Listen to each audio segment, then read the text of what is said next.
Tonight, the first legal victory in President Trump's push to target his enemies. Ex-National Security Advisor John Bolton agreeing to plead guilty to mishandling classified docs. He could get 5 years in prison. Plus, the president announcing his former personal attorney is his nominee for Attorney General. Also tonight, the high school track meet murder trial, igniting a racial debate. A black teen accused of killing a white student. What surveillance video of the stabbing reveals. Highway explosion, a bomb squad descending on an expressway outside of Chicago. A car with windows blown out. So what happened here? The dramatic explosion in Mexico sending a fireball into the sky. Children running in fear. What set it off? Dangerous tick warning. The new strain of Lyme disease just found on the East Coast. What you need to know about. Protests erupting over plans for a luxury resort backed by Jared Kushner and Ivanka Trump in Albania. Police using water cannons to break up crowds. Why people there are so upset. Movie ticket meltdown, the new Christopher Nolan film that's crashing AMC's website. Plus, throwbacks are dominating the Spotify charts, why more and more people are streaming songs from the past. Top story starts right now.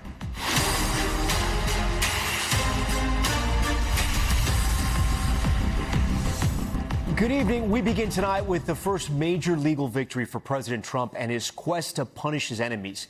John Bolton, one of his fiercest critics, now facing up to 5 years in prison and a $2 million fine. Bolton served as the national security advisor for Trump during his first term, but later became an outspoken opponent of the president.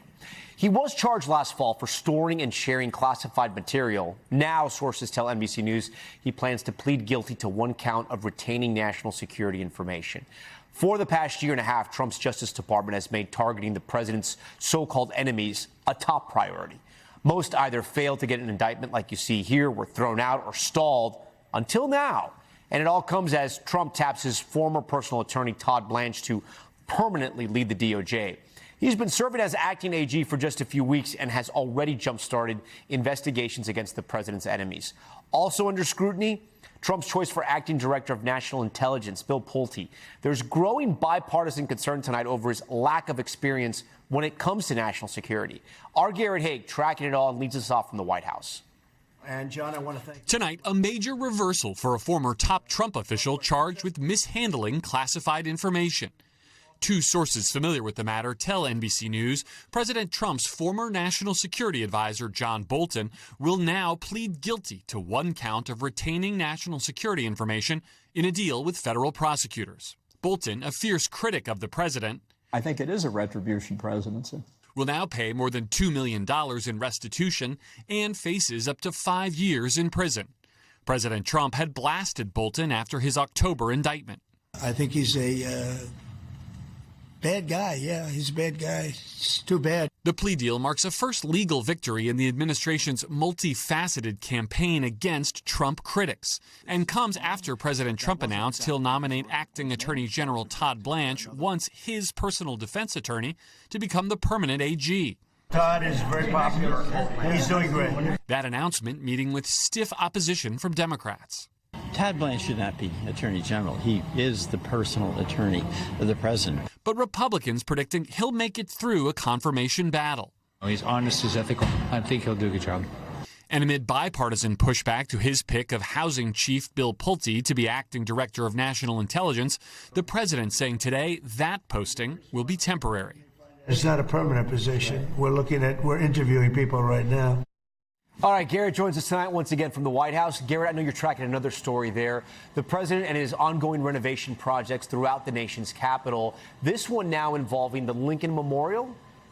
Yeah, Tom, that's right. The president says he next plans to build a pedestrian bridge, which he calls a promenade, that would allow people to walk from the Lincoln Memorial down to the Potomac River. It would cross over the roads you see here, major thoroughfares in Washington, D.C., making this a major construction project. The president also today touting his rebuilding, resealing, and refilling now today of the reflecting pool on the other side of the Lincoln Memorial on the National Mall. A lot of projects ongoing there, Garrett. We thank you. We want to turn now to a murder trial in a case that has sparked racial-fueled debates far beyond the community where it happened. A black teenager on trial for stabbing and killing a white student at a track meet. Surveillance video of that deadly encounter played for the jury for the first time. NBC's Ryan Chandler has more. Tonight, tensions boiling over outside the courthouse as a teen's murder trial begins in North Texas. The racially charged trial drawing crowds outside. 19-year-old Carmelo Anthony pleading not guilty to murder after fatally stabbing 17-year-old Austin Metcalf in the chest at a high school track meet last year. Prosecutors calling Anthony's actions unjustified, provoked murder, alleging he goaded Metcalf into pushing him, then killed him. The defense argues Anthony acted in self-defense when Metcalf made physical contact first. In the courtroom today, jurors shown surveillance video of the stabbing. Metcalf's mother wiping her eyes as jurors watched. Reporter Maria Guerrero from our NBC Dallas station in the courtroom. You can see someone pushing someone.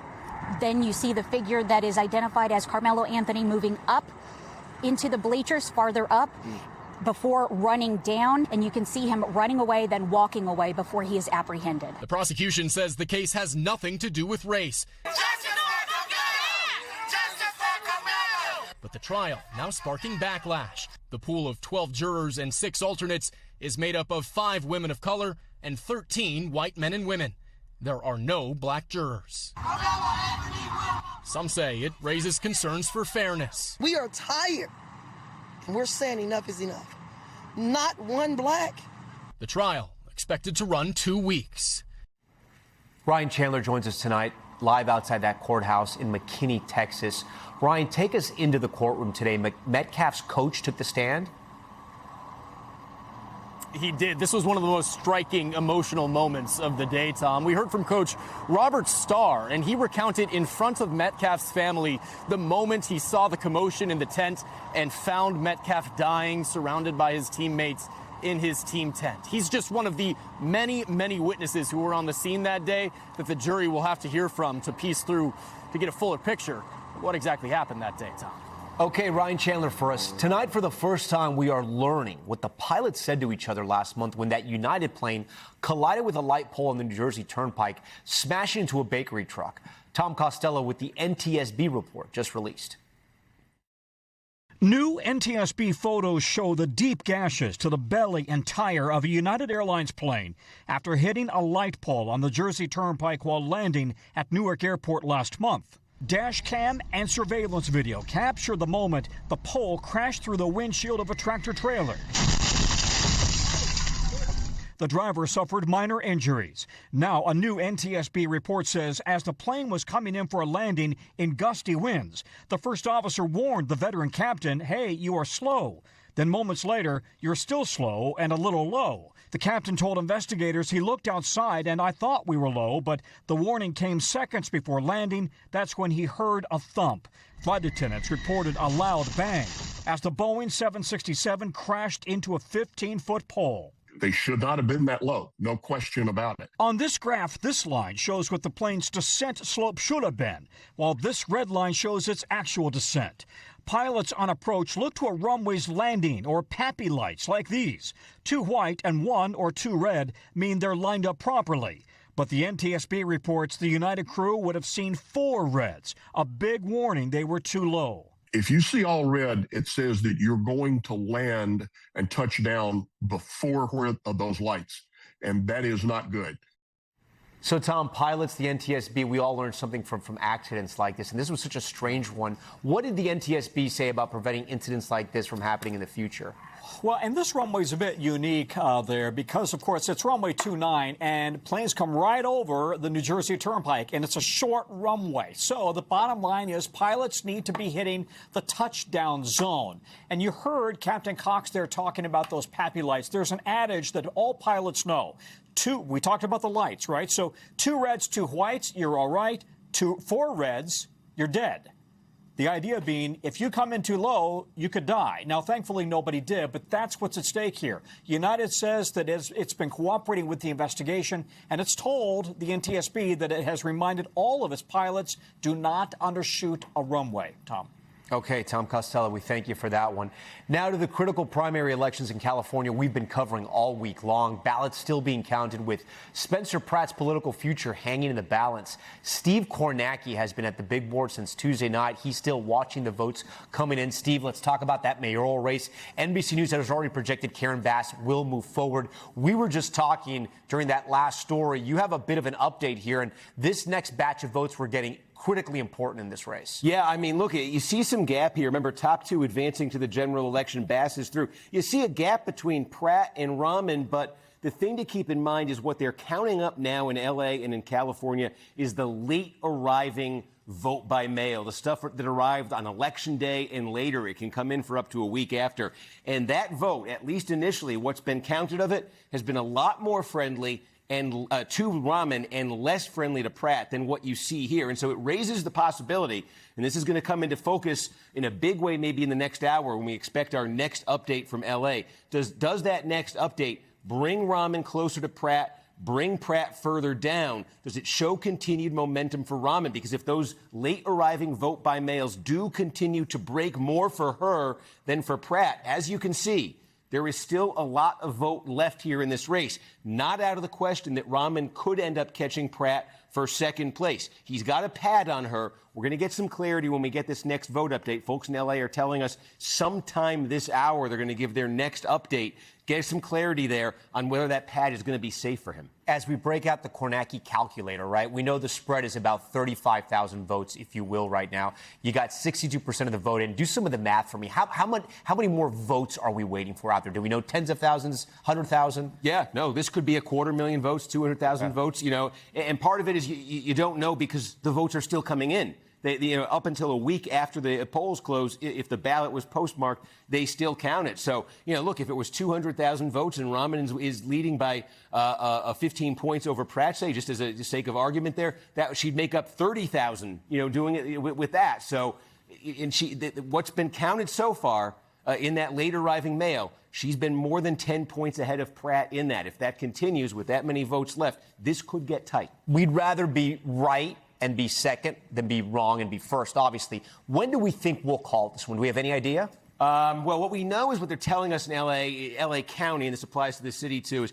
an update this hour, this hour right now, sometime. It could change while you're looking at it right here. And then there's going to be nightly updates. This time, the 7 p.m. Eastern, 4 p.m. Pacific hour, every day, and they've got this out now for 2-3 weeks. They're planning to do these. So there'll be a fair amount of vote coming in tonight in the next few days, but it will still continue to come. So if this gets real close, I wouldn't expect it for days. Again, remind our viewers, this is L.A., the second largest city in the country. It's been around for a while. Why is it taking so long? Yeah, it is. It's the late arriving vote by mail. California made that decision a while ago to go, first of all, to like a heavy vote by mail system for their state. Like 85% of all the votes now in California are cast by mail, but not many, go to the polls and vote in person anymore. But there's also that critical rule that the votes can continue to come in. The ballots can continue to come in if they're postmarked well after Election Day. And so there ends up at these polling places that they just, at these election offices, I should say, they just have big piles of vote by mail ballots that come in. And when those ballots come in, every single one of them, you got to take it out. You got to go verify the signatures, check to make sure it's a valid ballot. You got to go through a pretty lengthy processing procedure here. It's not like when somebody goes out in person to vote, they check off the name in the box and it gets tabulated by a computer. It's a much more lengthy process for mail. When you've got that many vote by mail ballots, it's just going to clog things up and slow it down. Easier to do because you can do it from your couch, but then you got to be patient, right? What can you tell us about the governor's race? Yeah, so it's really a similar story there. Actually, we just got. Okay, Tom, we just got an update there. Okay, now remember, we had 62 about before, yeah. Right, so we did, as you can see, that it's a chunk. There's still a lot more to come, and you can see that Pratt margin now sits at 33,000. Yeah, it came down. Yeah, it's shrinking. See, right. It did come down. Right now, that's a 6-point gap between them. And again, you still have a ton of vote to come there. So, again, you just saw it. We went from 62 to 66. This came down to 6 points, came down to 33,000. And there's going to be a lot more updates like that. That continues that trend there of Rahman getting closer, which, suggests as these continue to come in, it suggests this is going to continue to tighten, and this could get close. Steve, we're going to keep going. My producers are going to hate me because we're going so long in this, but I'm fascinated by this. I want to keep going on this. Explain to me why, with Spencer Pratt, it seemed to be like he was surging late in this race. His sort of AI ads, his social media campaigns were taking off. Why would those votes, we don't know what they're going to be, but why would the mail-in votes, the later votes, break for Rahman, possibly? Because that is the pattern in California with this system. I mean, we've seen this now probably for about a decade out there. It's those votes that get tabulated after Election Day. They tend to be, almost always are, heavily Democratic. We've seen this in congressional races in California now over the last decade or so, where on election night we've had cases, a number of them, where the Republican candidate is ahead at the end of election night, and then it's a process over days, sometimes even weeks, in these key congressional races, where just with every one of the updates, like you just saw right here in L.A., the Democrats get closer and closer and closer and end up pulling ahead. It's that the Democratic vote, for whatever reason, tends to use the mail a lot more than the Republican voters do, and they tend to send them in much later than the Republican votes do. We've seen this for a long time in California, and it appears we're seeing it again here in this mayor's race. So we got more voting. We were about to talk about the governor's race. Can you update us there? Yeah, take a look. So this is going to be new to me, too, when I take a look here. And you could see here... he's catching up again, right? Yeah, I'll show you this. Again, a ton to come in the governor's race. I think the basic dynamic is this. So, L.A. County is a big, as you can see, blue. Javier Becerra, this is where he's from. It's an overwhelmingly Democratic county. It's also the biggest vote-producing county in the state. What we're seeing in a governor's race, this is a similar story to what I just said in the mayor's race. You see the Republican here, and remember, top two advance here to the general election. So you see the Republican Steve Hilton in first place. You see two Democrats, Becerra and Steyer, second and third. But again, we're talking about late arriving vote by mail. Heavily pro-Democratic vote is what we've been getting here. And what that means is Becerra has been inching up with each one of these updates. Hilton has been inching down. And I think there's a strong possibility, just based on this trend, that what ends up happening here is Becerra, as more and more of that vote by mail comes in, moves into first. Hilton falls behind Becerra. And I think the real question is becoming Hilton and Steyer. You see Steyer sitting in third place. It's pretty distant here, Steyer to Hilton. That's a pretty big gap there. But these late arriving ballots are so heavily Democratic that, again, it's sort of like I was saying there with Pratt and Rahman in the L.A. mayor's race. I think ultimately the question is going to be, are they so Democratic that not just Becerra leapfrogs Hilton, but Steyer does too? So I think that's honestly the big suspense here in this governor's race here. Hilton and Steyer, who's going to land in second place? And I mean, we'll see where it goes. It's still early. We can't talk about this yet, but the headline might be sort of a red mirage in California if the trends that we're seeing hold up. Yeah, and Tom, this has been like a source of nightmares for Republicans in California because, like I said, this has happened to them in a number of key congressional races. Statewide, we always think California, it's a Democratic state. We don't talk too much about like the presidential election there, Senate races there, but there are competitive House races in California. And this has just been a thing that we've seen a number of times now over the last decade or so, where that late arriving, it's just like a slow bleed for Republicans. It plays out over days. It plays out over weeks sometimes. The closest congressional race in California back in 2024, where at the end the Republican was overtaken and lost, was a month after the election. That race was called on December 8th, 2024, the last race in the country called, and it was this exact dynamic that we're talking about right here. Steve Kornacki, so great to have you on nights like this. We appreciate it. We will stay watching this critically important state and what's happening with the governor's race and the mayor's race. Thank you.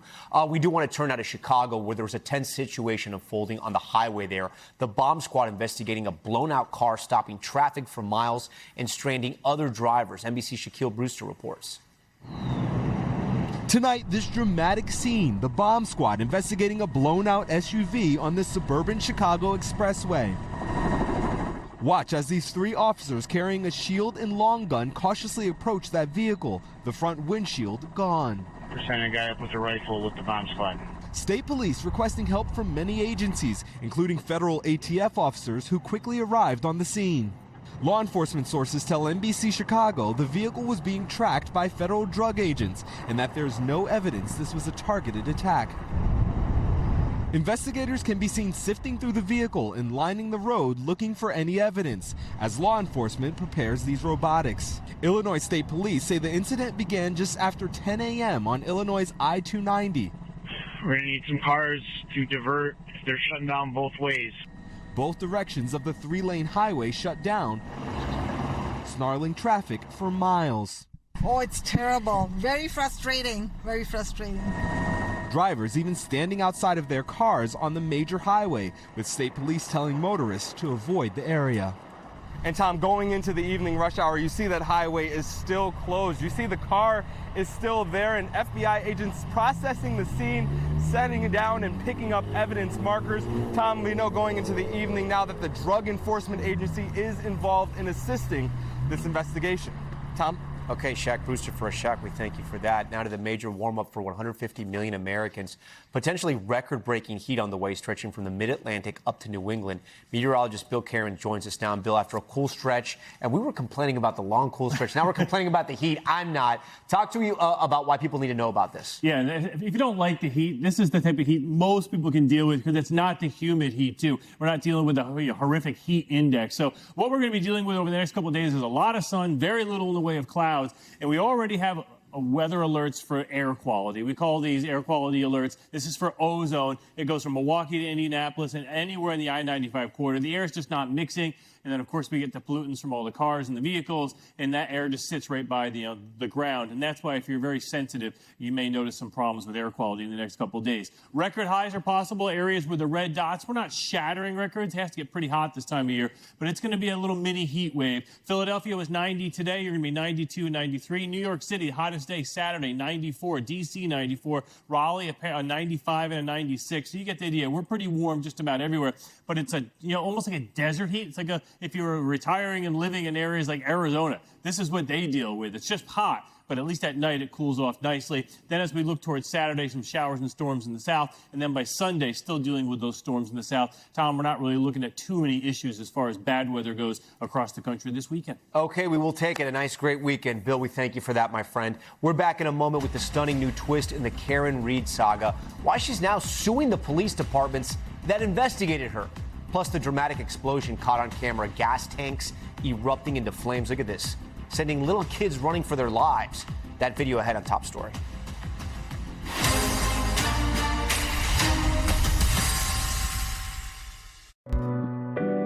We're back now with some shocking allegations from Karen Read, who was cleared of murder last year. She's now suing police over investigators' apparent racist and sexist messages that we should warn you contain offensive language. Our Emily Aketa reports.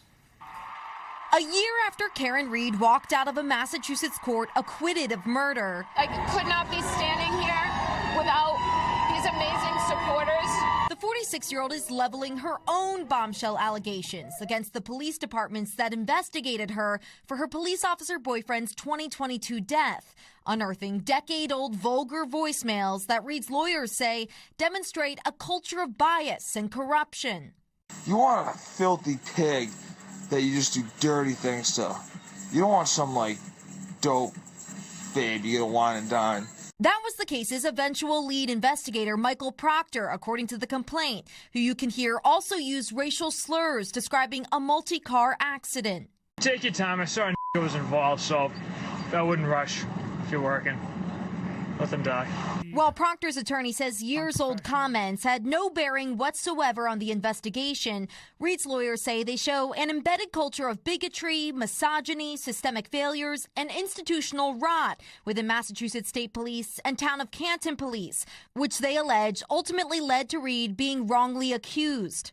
She was drunk, she hit him, and she left him to die. The new lawsuit also lists a trove of disturbing texts from Proctor and Canton Police Sergeant Sean Good.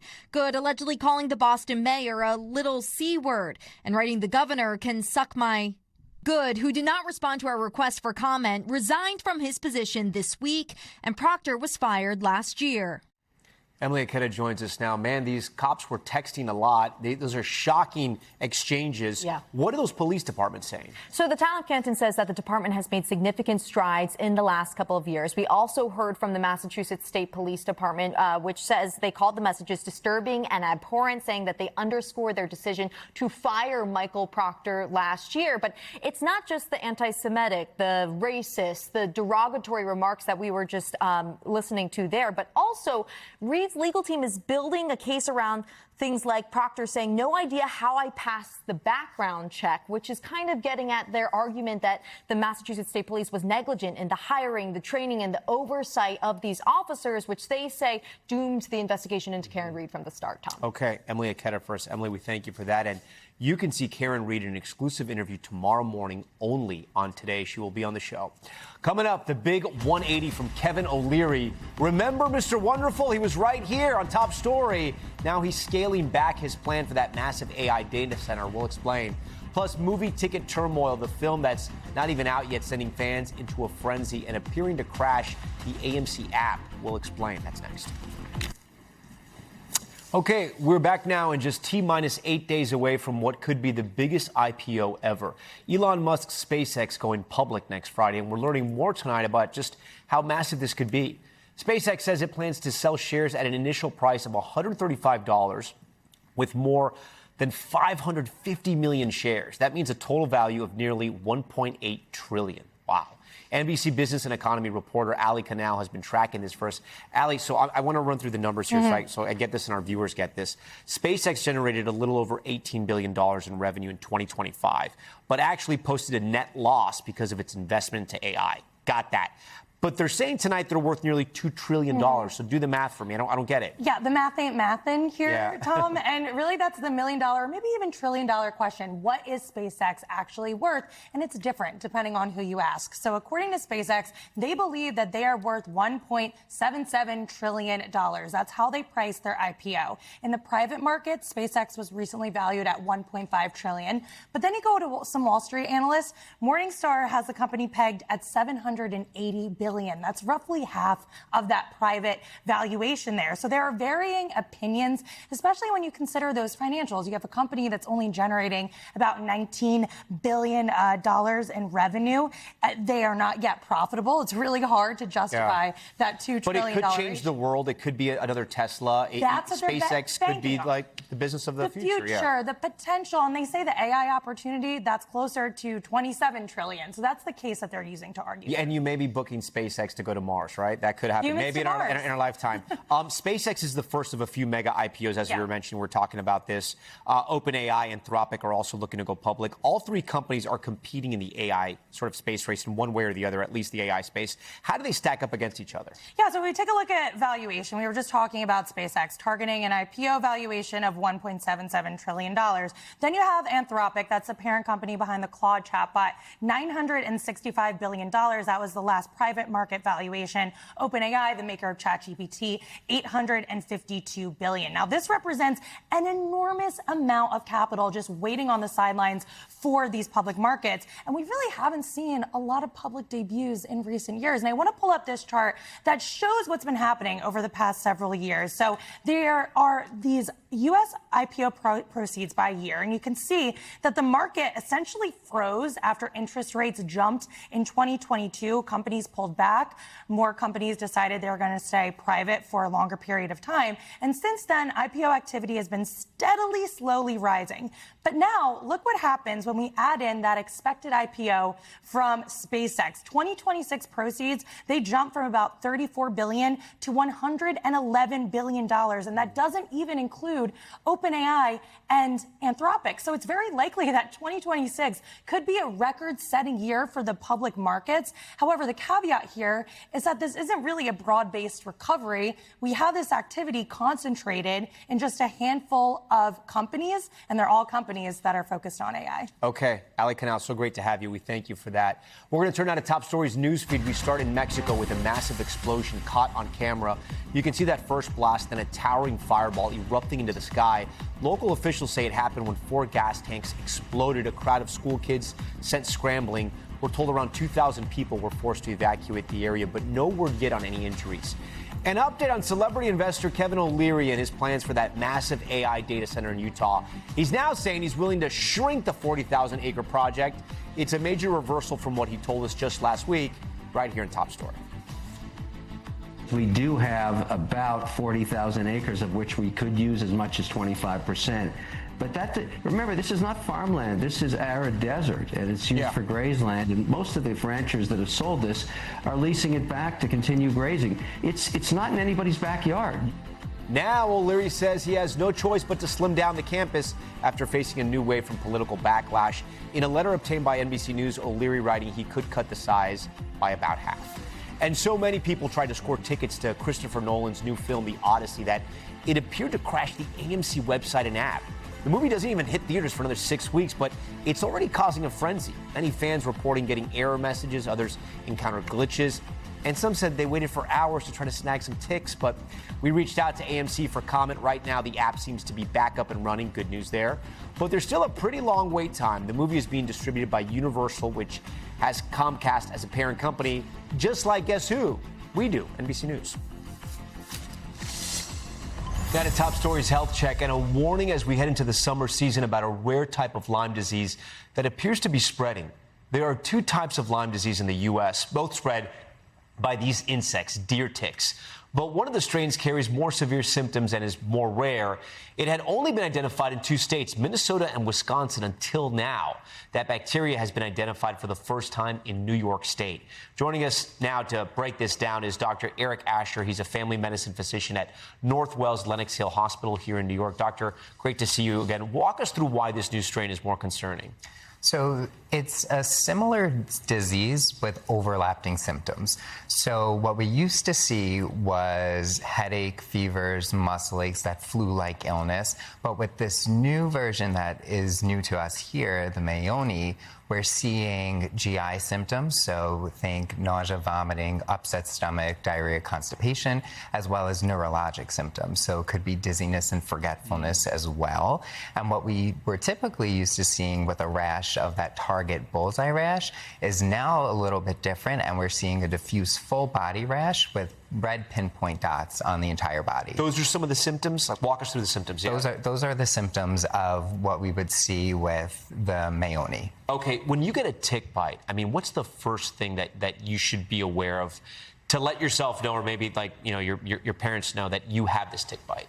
So if you see a tick on your body, and ticks could be as small as a poppy seed, and early detection, as with most things, is key. So you want to have it removed as soon as you see it, hopefully less than 24 hours. Anything more than 24 hours, the tick's bacteria can be passed on to you. If you see it right away, you want to grab some tweezers, you want to get as close to the skin as possible, and you want to do one swoop up. No twisting movements, no nothing. You just want to pull it up. If you don't feel comfortable doing so, head to urgent care, speak to your provider. Are you worried this new strain is going to spread to other states? You know, we may see it spread to other states. With ticks, we're used to seeing things of this sort. It's not surprising. It's unexpected, but not surprising. And we know that because of climate change, ticks love the tri-state area. They love these long, humid seasons, these wooded, grassy areas, the wildlife we have here. So it's not surprising. What are the best tips to make sure you don't get ticks? So to avoid tick bites, you want to make sure that if you are going for a hike, that you're making sure you're on the path, you're avoiding tall, grassy areas that are somewhat unkept. You want to use a tick insect repellent, and you want to cover your extremities. So wear light-colored clothing, and you want to tuck your pants into high socks, and you want to make sure that afterwards you take your clothes off, you shower, you have somebody do a tick check, if not yourself, and then if you do see a tick on you right away, speak to your provider or try to remove it yourself. All right, doctor, so great to have you here. Dr. Asher, we always appreciate you. Still to come tonight, chaos and protests erupting in Albania. Why President Trump's son-in-law, Jared Kushner, is at the center of it. Stay with us. Tonight, plans for a luxury resort backed by President Trump's son-in-law, Jared Kushner, sparking protests in Albania. The government there says the project could transform the country's economy, but critics say there are environmental concerns. NBC's Ralph Sanchez explains. Across Albania, days of mass protests, with police turning the water cannon on demonstrators filling the streets of the capital. Their anger sparked by plans for a vast luxury resort being developed by Jared Kushner and Ivanka Trump. I'm working on an incredible project with my husband in the Mediterranean. It's massive in scale. President Trump's son-in-law has said the plan could include 10,000 villa and hotel rooms, releasing these images of his vision. But the resort, spread across this island and parts of the neighboring coastline, means construction in one of Albania's most environmentally sensitive areas. The Vjosa Narta Delta is famous for its wildlife, a stopping point for migratory birds, and the country's only breeding ground for flamingos, which have now become a symbol for the demonstrators, who fear the Kushner plan will lead to environmental devastation. From the renders that we have seen, everything seems terrible. Joni Vorpsi is an environmentalist and part of the effort to stop the resort. So you're worried that fragile ecosystem will be disrupted? Yeah, it will be completely destroyed. Jared Kushner and Ivanka Trump are in a very comfortable place, I would say, very far from the catastrophe that they are motivating and creating. Kushner's investment firm, Affinity Partners, did not respond to a request for comment. But in a podcast interview this week, Ivanka Trump promoting the project. It's an unbelievable, beautiful 1,400-hectare private island in the middle of the Mediterranean. That interview drawing mockery from The Daily Show. Oh, I'm sorry, do you guys not have hectare money? Kushner had planned another major development in Serbia, but pulled out of the project last year in the face of widespread opposition there. Protesters in nearby Albania hoping their efforts will lead to the same result. Raf Sanchez joins us tonight from London. And Raf, Jared Kushner is juggling this private real estate business while trying to cut some of the biggest deals for the second term of the Trump administration. Yeah, that's exactly right, Tom. Kushner doesn't have a formal position in the White House anymore, but he's been very involved in the negotiations with Iran. He traveled to Pakistan for ceasefire talks back in April. He also sits on President Trump's Board of Peace, which administers Gaza. And critics say that this creates a potential conflict of interest, that foreign governments might try to do favors for Kushner's business interests in an effort to curry favor with the White House. That is an allegation both Kushner and the Trump administration deny. Tom. Okay, Raf Sanchez, great to see you tonight. Raf, we thank you. Now to Top Stories Global Watch and a check of what else is happening around the world. In Germany, dramatic video of a plane's nose gear suddenly collapsing, leaving it lying flat on the ground. Lufthansa Airlines saying several workers on board were hurt. It happened before any passengers got on the flight, which was supposed to be heading to Los Angeles before, obviously, it got canceled. Investigators are now looking into what happened there. In Australia, the search is on for, get this, a missing Tasmanian devil. We are not joking, that apparently broke out of a popular theme park. Here you can see it outside its enclosure. It's still unclear how the animal escaped, but park officials say it might have jumped out. Teams have been using drones and sniffer dogs to try to track it down. Tasmanian devils are an endangered species and don't live in the wild on mainland Australia.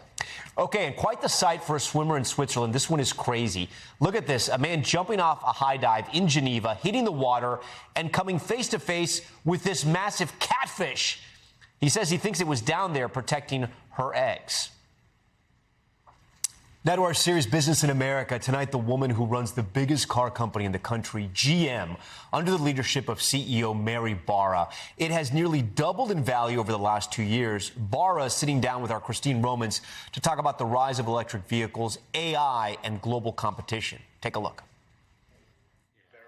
In the world's largest automotive wind tunnel, decades of aerodynamic vehicle testing is shifting into the future. General Motors CEO Mary Barra says artificial intelligence is moving car design into the fast lane. Just a click, making small tweaks to the roof here with instant results. We have an AI tool that allows us to do and estimate what the arrow is going to be on a concept, really dial it in. And then when we get the design, then we take it into the actual wind tunnel and do the final work. Barra is a 46-year veteran of GM. At 18, she started as a quality inspector. She rose to chair and CEO, a position she's held for 12 years. She's the only woman to lead a major global car company. To dream, to design, to style for you. Celebrating its 70th anniversary, GM's Design Center sits just outside Detroit. This is where we literally design what the vehicle is going to look like inside and outside. Here, old school clay modeling side by side with modern machines, and sketches from automotive artists transformed using AI prompts for a realistic rendering of a new Corvette, even envisioning it on the road. This is something that used to take weeks and now is being done in minutes. And what that helps from weeks to minutes. Weeks to minutes. It allows us to explore more concept, more ideas to make sure we get the right one. Is AI going to allow you to make cars with fewer people, do you think? I think it's how we give the tools to the people to be able to do better work. And to me, it's how do we do more with the people that we have because we're using AI tools. She says higher gas prices aren't denting demand. The GM is squarely focused on affordability with 6 models starting at $30,000 or less, including its all-electric Bolt, a price on par with Chinese EVs from manufacturers like BYD. Tom recently test drove one of those cars while reporting in China. If you could buy this car in America, how much would it cost? So $25,000 here, you add about $10,000, $35,000, still a pretty good deal. But Barra is among American auto execs saying that deal shouldn't be an option in the U.S., citing unfair Chinese government subsidies and the connected technology that could lead to spying on Americans. General Motors needs to have a level playing field, and then we need to compete. Yeah. I think we have to look at it and the jobs that are provided from an economy perspective, and then also look at it from a national security perspective. What would the level playing field look like for you? Equivalent tariffs and not being subsidized. In an industry changing faster than ever, Barra says GM is poised to win. I'm confident that we can compete, and we're working every day to continue to make our business more efficient so we can give the customer more. After more than 4 decades with GM, Barra still excited for the road ahead. Christine Romans, NBC News, Warren, Michigan. But apparently what's old is new again, and it's the latest trend in music streaming. And a headline in the Wall Street Journal caught our eye recently was titled, "The biggest hits on Spotify right now are a blast from the past." The reporter interviewed a spokesperson from Spotify who called 2026 the most nostalgic year in the history of the platform. And take a look at this. These are just some of the songs dominating Spotify's top 50 tracks globally today. You see it right here. Billie Jean by Michael Jackson, Iris by the Goo Goo Dolls, and Creep by Radiohead. For more on this so-called retro revival in music, I want to bring in Rob Harvilla. He's a music critic and host of the podcast 60 Songs That Explain the 90s. It is a phenomenal podcast. I'm a huge fan. Rob, great to have you on this show. So what do you think's behind this resurgence? I have my own theories on it, but explain it to me as somebody who lives in this world, and it really is your business. What's going on here? I think there's a cultural story, a social story, but I think you have to start with it being a technological story. I am talking to you right now, but also I can make Michael Jackson's Thriller start playing in this room in 10 seconds. Right. And that is not new information to you. That's pretty mundane, like 15 years now after Spotify came to America. But as a child of the 80s, as a teenager of the 90s, it is eternally shocking to me the ease with which I can play pretty much anything, pretty much whenever I want, through Spotify, through YouTube, through the internet. In general, the idea that you can listen to anything from any time period at any point in your day is just shocking to me in its mundanity now. Everybody does it. Everybody knows that, but it's never not going to be weird to me. And I do think that's what's driving, you can listen to all the old music you want now, and you could not do that in 1995. Rob, I agree with you, but there was always oldies radio stations, right? We grew up with them. You could listen to them. Sure. They were a different spot on the dial. But here's what I think is happening also, right? Radio stations are gone. DJs are not breaking records like they used to. There's the college radio station. Yeah. I don't know what that looks like anymore, right? But these are places where you would hear new music, or you'd go to venues to hear new bands. DJs would break hip-hop records here in New York City at clubs. Is it that people are going out and experiencing live music less in the sense of new artists? That's number one. Number two, you don't have the countdown shows as you did when we were growing up on radio stations as much. You have Spotify and you have XM, and XM is, everything is a vertical on XM, right? It's 90s music, it's 80s music. There is like the new music, but I don't know. I wonder if the whole industry has changed, and that's why people are going back to these classics, because the algorithm, essentially, this is where I'm going, the algorithm, the big, scary algorithm is feeding them this. Exactly. The algorithm, quote unquote, like that's a technological story, but it's also a cultural story because it's scary and it's evil and it's telling you what to like and what to listen to, even if you're not aware of that fact. I mean, I think a lot about the 80s and the 90s when you were, I grew up in small town St. Louis, Missouri, and I was limited to what was on MTV, what was on the local radio stations, what was playing in Walmart, what records, albums, LPs, and tapes my friends had. I just didn't have access to that much music. So of course I'm going to end up listening to Michael Jackson, Prince, Bruce Springsteen, Guns N' Roses, whatever it is. Like the idea of a monoculture, that we used to have, in the 80s and the 90s, and then it slowly died or quickly died when the internet came, when you could go and do your own thing, where each of us had our own individual algorithm. You know what I mean? Like, I do think the internet is responsible for a lot of this. Like, you don't have to listen to the same thing everyone else is listening to anymore. Yeah, I want to get a little more deep into this with you. This is an article which you may have read. It was in Vulture, New York Mag. It was basically talking about sort of the music industry and the promotion of the music industry. And here's a quote that really stuck out to me. "The feed is fake" is what the article is called. And the quote here is basically talking about how these songs become popular. And here's just a quote. "Most cultures streamed inside apps that look that lock their consumption data in a black box, report whatever proprietary metric flatters them the most, and refuse to be audited or to convert their stats into anything that can be compared with any of those competitors. Even the artists whose work all this machinery is supposed to be serving no longer have a reliable way to know what real audiences actually want, since whatever feedback reaches them may already have passed through the same apparatus built to distort that feedback in the first place."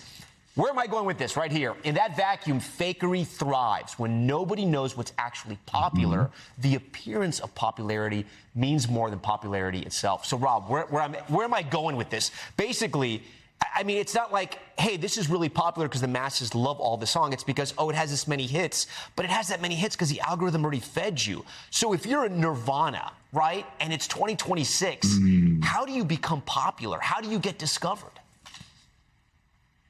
I see Nirvana T-shirts in Target now, so that's one answer. My children know who Nirvana are without ever having heard a Nirvana song. I think of the band Geese, right? This New York rock band, very cool, sort of vaguely indie rock in music, if not in conception. And they were one of the biggest critical hits of 2025. And then this article came out earlier this year, I think it was Wired, who said that they had hired this digital company called Chaotic Good. And they have a lot of online accounts that talk about Geese, and they interact with each other about Geese. And they're doing this on TikTok. They're doing this on Instagram. And so Geese is rising up the algorithm, and it gets to me. And I, as a rock critic who like to think that I'm like plugged into what people are talking about, I see people talking about Geese. I'm more likely to check them out. There's a point. They're a great band, and that was one of the biggest critical success stories of 2025. And rock critics do not like to be told that the thing they like is not a result of their superior taste. It's because the internet tricked them into liking it, right? There's a point at which it has to become organic. You're listening to Geese because you like it, but there is a degree to which Geese got put in front of a lot of people, via fakery. That doesn't make them an industry plant or any of these sort of slurs that we use for bands, who get popular out of nowhere. But everything on the internet is fake. And there was payola in the background, right? Back in the day, there was payola. Of course, I mean, that did happen. But I feel this is different. Let me ask you this, and this is something I struggle with, and I think young people are as well. What's the best way to discover real new music? Not just what the algo wants to give you, but like real new music of talented musicians and artists and bands. What's the best way, do you think?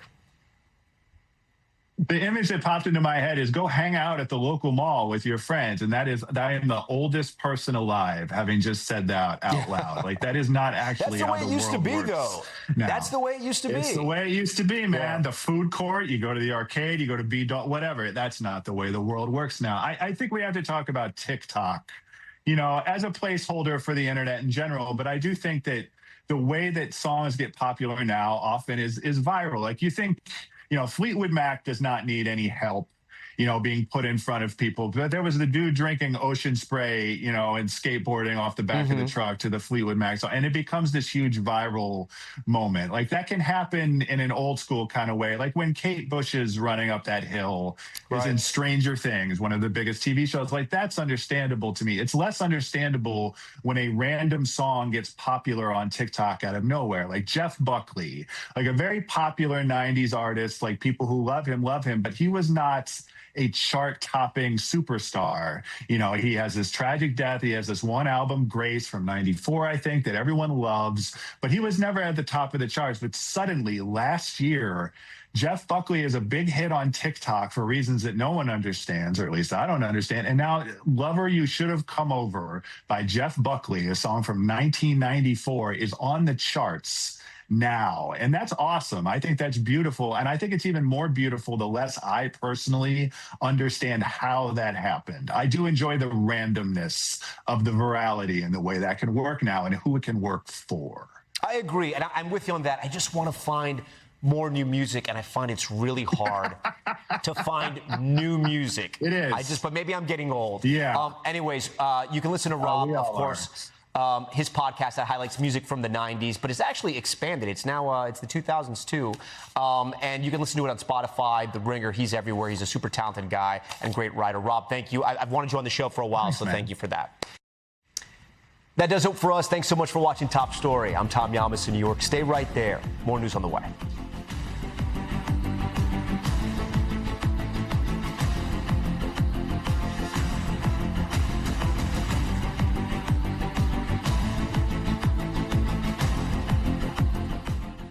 We thank you for watching, and remember, stay updated on breaking news and top stories on the NBC News app or watch live on our YouTube channel.